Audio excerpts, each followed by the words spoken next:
Okay, so this is my first time doing any sort of YouTube guide slash content. And personally, I'm more a fan of the live discussion format instead of slides and death by PowerPoint. So I'm just going to talk it out in plain terms and show some examples while trying to keep it pretty short, but also be thorough at the same time. So hunting, right? Hunting, obviously, the life skill right here. To give you a brief overview of what hunting is and how it's different from gathering, I guess you would say, is that hunting is basically, as this may seem obvious, but it's killing mobs or specific enemies with a matchlock and then using a butcher knife afterwards to gather their corpses for materials, right? Whether that's enhancing materials, meats, bloods, hides, the gist.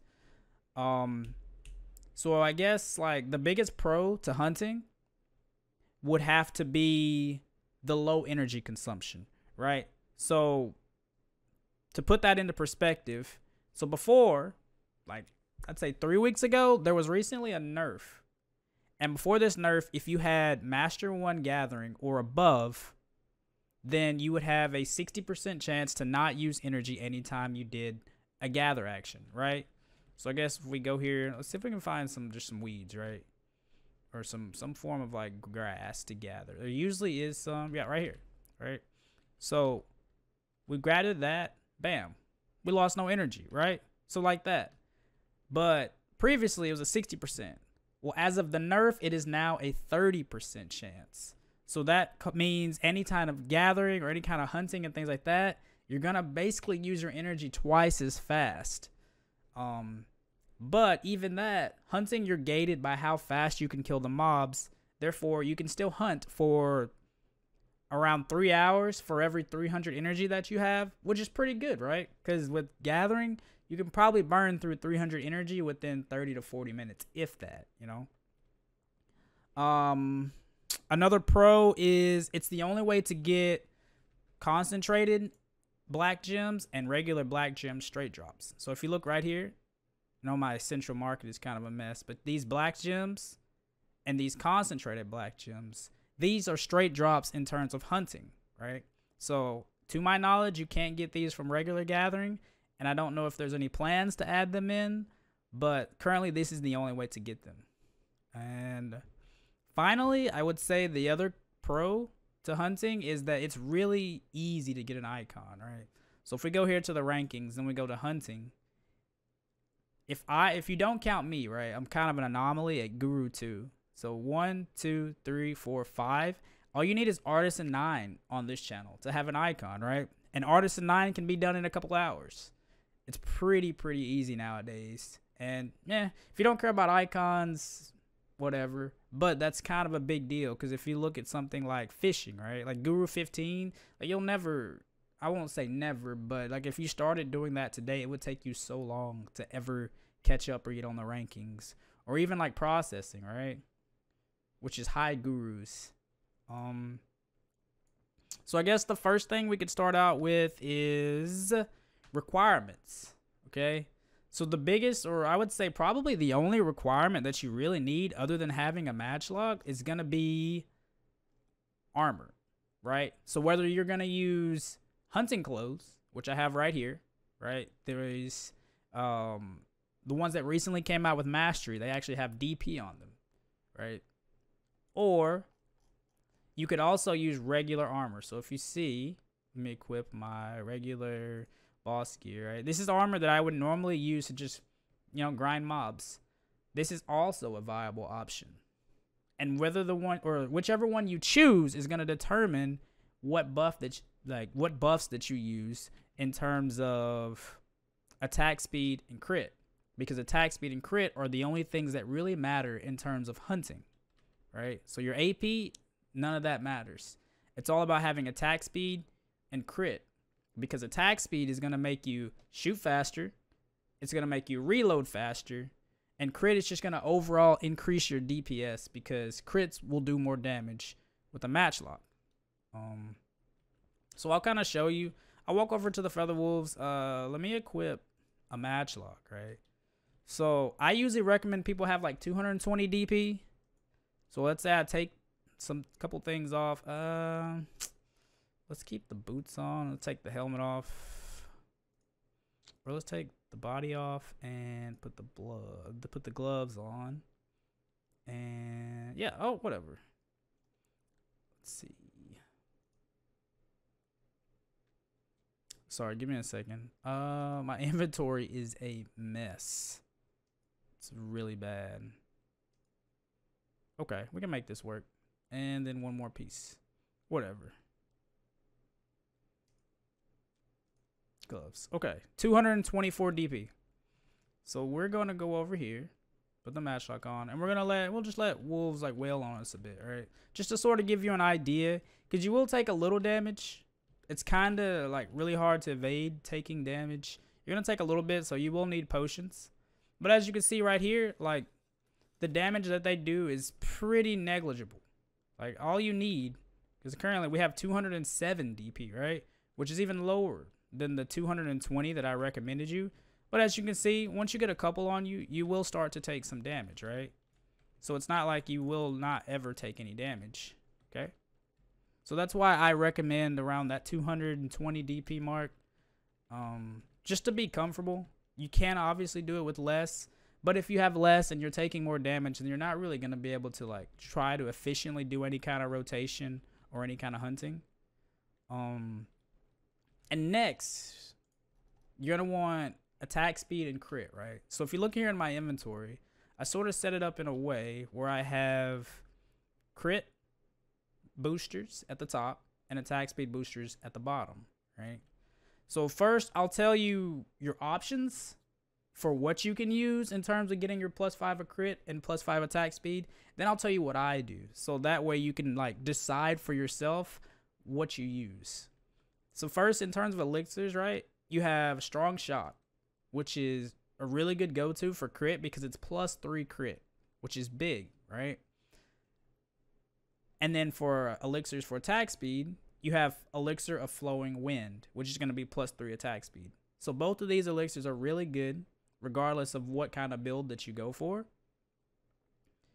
And then you have spirit perfume elixir, which is going to give you +5 crit. I personally use the spirit perfume.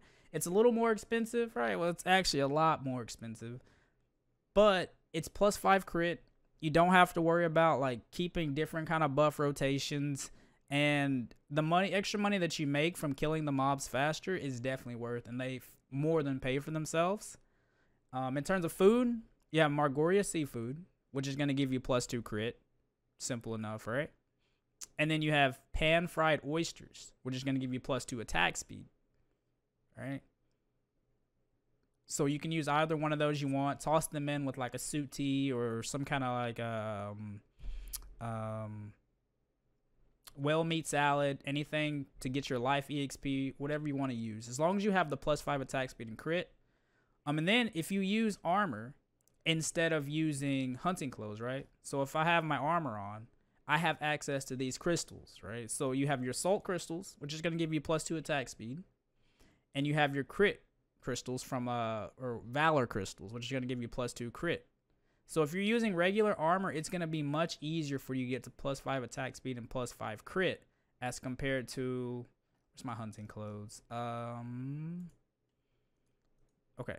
So as compared to with hunting clothes, right? You can't equip gloves. Hunting clothes are the only thing you can equip, which can't receive crystals, right? So it's going to be much harder. Therefore, I use Spirit Perfume Elixir, right? So let me open up my tab, which is going to give me instantly +5 crit, right? I use Pan-Fried Oysters, which is going to give me +2 attack speed. And then I use Elixir of Flowing Wind, right? And so by doing that, you have +5 crit, +5 attack speed. You don't have to do it that way, but that's just the way that I do it, right? Like as long as you mix and match any of these options that I've listed off and get to that +5 crit point, then you'll be pretty good, because it makes a big difference. It makes a huge difference. I wish I would have shown you the difference between +1 crit and +5, but once you start, you'll realize it's really, really big. So after that, we can go into methods, like on how to actually get started. So previous guides that I consider to be out of date as of nowadays is you have two options, right? So option one, you can come here near Olvia on my screen to the NPC called Chuck Lorre, and he's going to start you on a series of quests which will end up leveling you to about skilled 1 hunting. And that used to be the old way to do it. Those used to be the best hunting EXP in the game before a couple patches ago, when they reworked the way EXP works and how much EXP certain hunting mobs give and how much EXP it takes to level, right? So you can do that. For sake of the video, let me show you which quest it is actually. So it is the...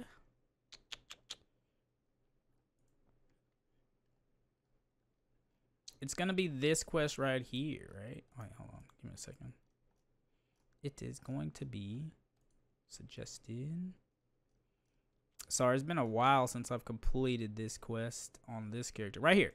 So it's going to be Departure, Path to Hunting. And this is a daily quest, right? And as I said, you start at Chuck Lorre, and you're basically going to follow this quest line all the way down, right? And as soon as you finish, it's going to get you to skilled 1 hunting. And it's something that people used to do every day, and it was like a daily regime, right? It's something that you did to get the hunting EXP, and it was because hunting was really slow to level. And that's, like, in my opinion, it's the really outdated way, and I still see a bunch of people recommend that that's the way people to go with. But I personally like this way better. So if you look on my map, excuse the fog or whatever, but look. So I'm in Grana, right? I'm the Kamasil region. So you have Ash Forest. You have at your guard post, right? Which is by Faddis. Directly south on this hill, right here, this is where the hunting feather wolves are located. And this right here is the fastest and the best hunting experience in the game by far. Like, the hunting quests aren't even close. And I was curious on how much better it was. So I actually went and I recorded. I did like a time trial for them both. If you look right here on my screen, okay. So this is going to be the experience or the time that you can expect when you're doing the hunting quests, right? So if you see right here, this character is beginner 1 hunting, has never done any kind of hunting, never equipped a matchlock, anything. And we're starting right here at the NPC Chuck Lorre, as I said, right? Let me bounce forward a little bit. So again, Chuck Lorre is gonna send you along these series of quests. He's gonna have you go kill mobs on these hills at the start, and then you'll start bouncing back and forth between the different Balanos islands, and each quest will give you a big jump in hunting EXP. So it used to be really, really good, right? So I'll jump through the quest a little bit, right? Talking to various NPCs, killing mobs on these islands, right? Going from island to island. So as you can see right here, we're already 41 minutes in at this point. It took quite a while to do this quest line, and this isn't even like done yet. I think there's still like 10 minutes left. So we jump forward. We're at 47 minutes at this point. 51 minutes, and we're doing different parts, right? This part, you're killing seagulls. So I'll jump to the end, and at the end, you see it took 54 minutes. Basically almost an hour to do the entire quest line, and you ended up at skilled 1 hunting, right? Which isn't bad. Like, previously, before the way the EXP works and the changes, this would have been really, really good, because hunting was one of those life skills that not many people did because of how painstakingly like time consuming it was and how slow it was to level. So now I'm going to show you the method that I like recommend, and this again is the feather wolf method, right? So right here, if you look at this character, this is another character, beginner 1, never done any kind of hunting, never touched a matchlock, and the difference is huge. The difference is much, much, much faster. So you see this character has just 81 mastery, beginner 1, and it's straightforward. It's basically as if this character's never done any kind of hunting, sort of like simulating like someone fresh coming to the spot, right? And as I click through a little bit, all it is just sitting there. You just kill the feather wolves, And the feather wolves themselves give so much EXP that the quest just doesn't even compare. If you look at my buffs at the top left right here, only EXP buff I have is Suit T, right? So I'm not using villas, elixirs, no kind of draft, no like Book of Life, no birthday cakes, no guild buffs, not even wearing any hunting clothes, none of that. It's just Suit T, right? So as I click through a little bit, I'm going to go ahead and go, just for the sake of time, we'll get towards the end of it. But as you see right here, we're 10 minutes in, and bam. So 10 minutes and 45 seconds to get to skilled 1 hunting, right? Which is the same level that the hunting quest will get you. But the hunting quests take you 54 minutes, right? And that's 54 minutes if you like you know what you're doing. It's like one of your first times doing the quest and you're just going straight through. And this is just 10 minutes of just shooting feather wolves, plus you're making silver at the same time because you're doing pretty much one of the best hunting rotations that you can do. So I definitely recommend that you do the feather wolf method instead. Even if you just like, you know, come to the marketplace and let's go like life tools, right? As of right now, Matchlock. You have 2 options, okay? You can get a sniper rifle, which has no level requirement except for hunting mastery 50, right? You can get 50 hunting mastery with like base loggy accessories or like pry loggy accessories. Because the sniper rifle does at +10 does as much damage as a +6 or +7 artisan matchlock. Or you could even just buy you a regular beginner matchlock, right? Like I would come here, I'd buy this +7 beginner matchlock, use it to level yourself up all the way to like artisan, being able to use the artisan matchlock, and then just sell it back to the market, right? Same with this one. I wouldn't even bother making one myself, to be honest. But it's pretty straightforward.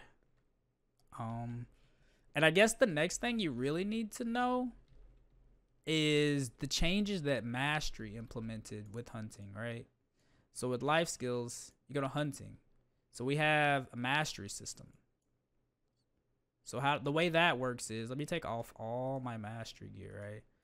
So with all my mastery gear off, you get a certain amount of mastery depending on what your level in a specific life skill is, right? So I have 410 mastery just from being guru to hunting, right? That's no food, no gear, nothing like that. So then you have your mastery gear, of course. Let me put my mastery gear back on. And as you can see, as I put my mastery gear back on, I gain more hunting mastery, right? In terms of gear.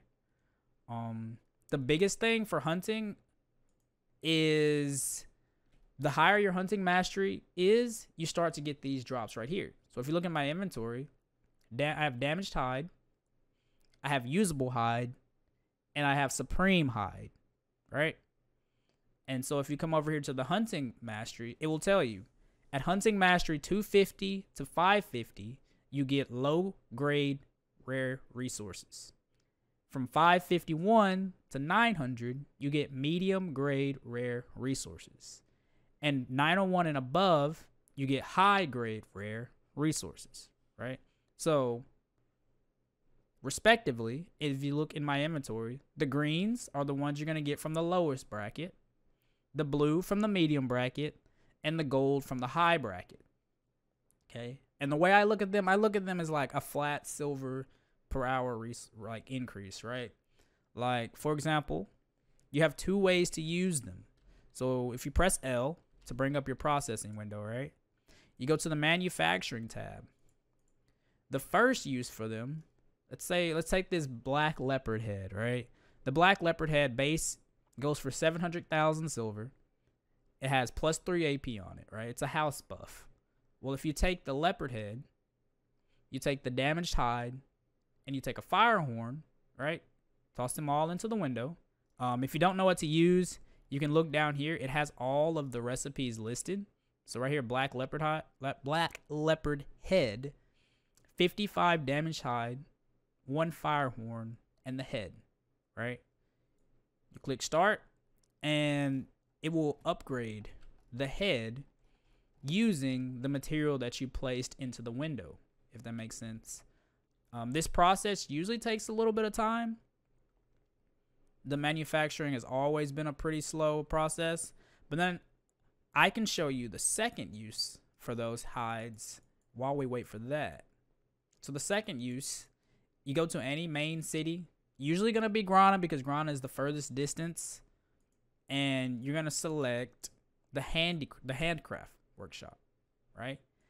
And in the handcraft workshop, you can see these are what you can make. These are the new trade items that you can make out of those materials that drop from the mobs, depending on what your hunting mastery is.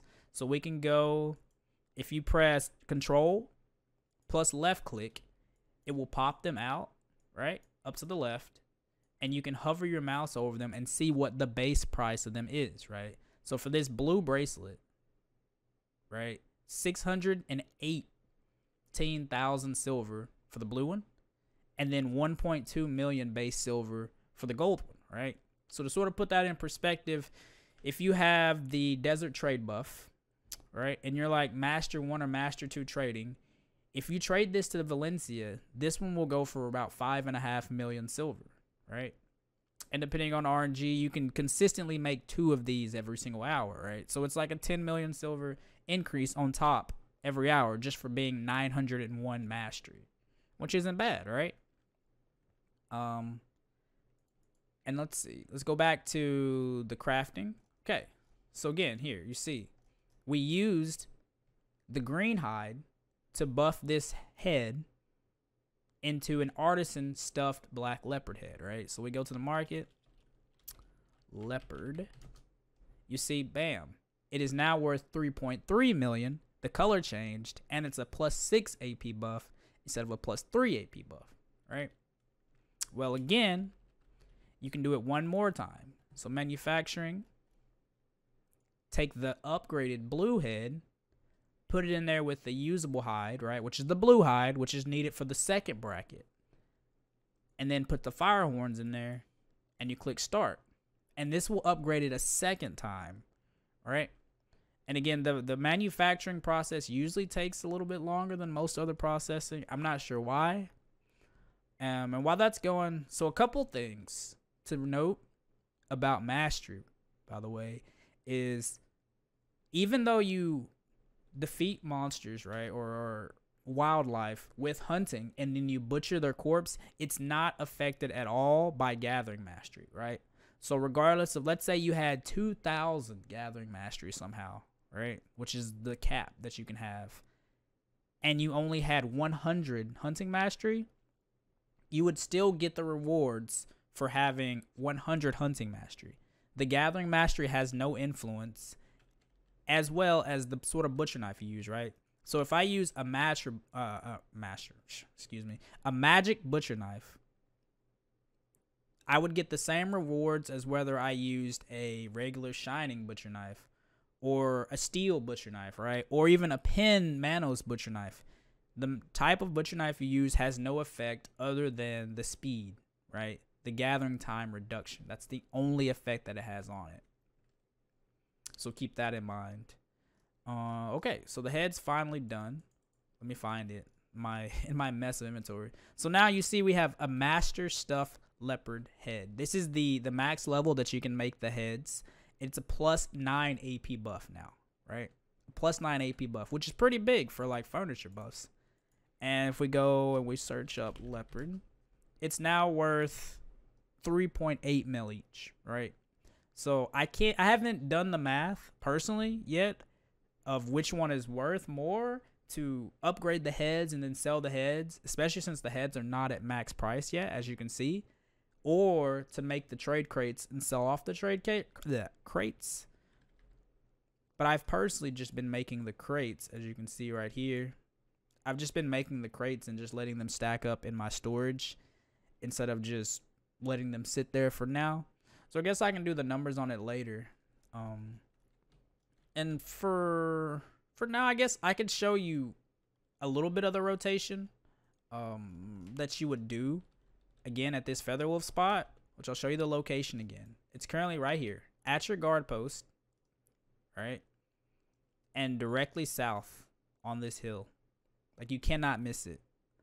Do not go to these at Navern Step because they're not considered wild. They'll have a banner above their head that says wild, and that will let you know that if they're hunting specific mobs, right? And so basically all you're going to do is you're just going to do this rotation, right? You're going to start right here, of course. You're going to work your way down here. I usually loop up here on the hill. Take out a couple of these right here. And then go back down. Go back down the hill. And loop your way back around. It's pretty straightforward. There's not a whole lot of effort put to it. I really like it because it's laid back. And this part, or this place, in my opinion, is the most consistent silver. Just because of how fast you can defeat the mobs and the density. The density is really, really good. Coupled with their low HP. So I think that's going to be it. This was pretty short. I'll probably do another video more specific on the different hunting spots and how decent they are, or like what to expect from each spot. Personally, I prefer to stream, right? So I usually stream twitch.tv/Khur. And I'm going to put timestamps in the video. So if someone's looking for anything specific, or like if you need to bounce around, you can expect to do that. If you have any questions, feel free to leave them in the comment sections. And I guess peace.